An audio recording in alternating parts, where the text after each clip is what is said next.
नीलकंठ सरोवर का रहस्य और भक्त ईशानी की परीक्षा। नमस्कार दोस्तों, डिवोशनल स्टोरी चैनल में आपका स्वागत है। तो चलिए शुरू करते हैं आज की अद्भुत कथा। बहुत समय पहले पश्चिम दिशा में बसे शांत और समृद्ध राज्य रत्नपुर में एक पवित्र सरोवर था, नीलकंठ सरोवर। मान्यता थी कि उस सरोवर की रक्षा स्वयं भगवान शिव करते हैं।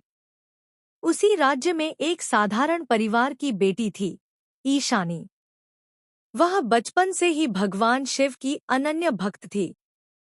हर सुबह सरोवर किनारे बैठकर ओम नमः शिवाय का जाप करती। राज्य के लोग कहते, इस लड़की की प्रार्थना में कुछ अलग ही शक्ति है। अनहोनी की शुरुआत।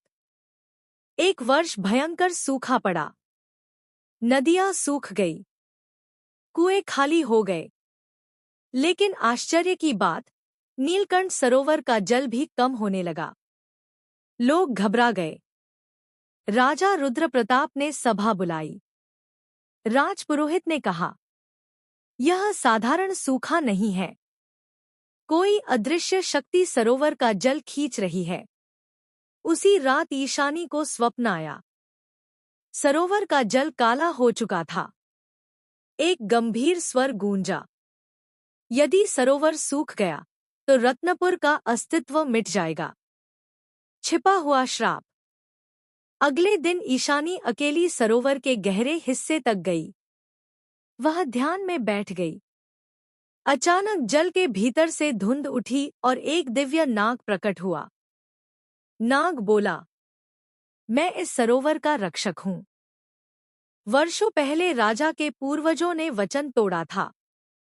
तब से यह श्राप लगा है कि जब तक कोई निस्वार्थ आत्मा अपनी सबसे प्रिय वस्तु त्याग नहीं करेगी, सरोवर सूखता रहेगा। ईशानी ने पूछा, सबसे प्रिय वस्तु? नाग बोला, जिससे तुम्हारा हृदय जुड़ा हो। कठिन निर्णय। ईशानी की माँ बहुत बीमार थी। ईशानी की सबसे बड़ी इच्छा थी कि माँ स्वस्थ हो जाए। वह हर दिन शिव से यही प्रार्थना करती थी। अब उसे समझ आया, अगर वह अपनी इस इच्छा का त्याग कर दे तो राज्य बच सकता है। लेकिन उसकी माँ? रात भर वह रोती रही।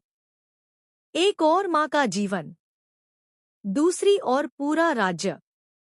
सुबह वह सरोवर किनारे खड़ी हुई और हाथ जोड़कर बोली, हे नीलकंठ, मैं अपनी सबसे प्रिय इच्छा त्यागती हूँ। यदि मेरी माँ की आयु कम है तो मैं उसे स्वीकार करती हूँ।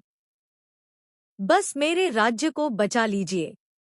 जैसे ही उसने यह कहा, आकाश में बादल गरजे। तेज प्रकाश हुआ।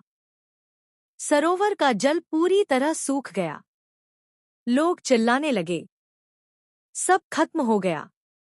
ईशानी घुटनों के बल गिर गई। तभी जल के सूखे तल से तेज नीली रोशनी उठी। भगवान शिव प्रकट हुए। उनकी आवाज गूंजी, ईशानी, जिसने अपना स्वार्थ त्याग दिया, वह सच्ची भक्त है। तुम्हारी परीक्षा थी। सरोवर अचानक जल से भरने लगा। नीला, स्वच्छ और पहले से भी अधिक चमकदार। चमत्कार। उसी समय गांव में ईशानी की मां उठ बैठी। वह पूरी तरह स्वस्थ थी। राजा स्वयं सरोवर पर आया। उसने ईशानी के चरण छू लिए। आज से यह सरोवर तुम्हारे नाम से जाना जाएगा। संदेश। सच्ची भक्ति में त्याग आवश्यक है। जब इंसान अपने स्वार्थ से ऊपर उठता है, तभी चमत्कार होते हैं। भगवान परीक्षा लेते हैं, पर भक्त को कभी छोड़ते नहीं।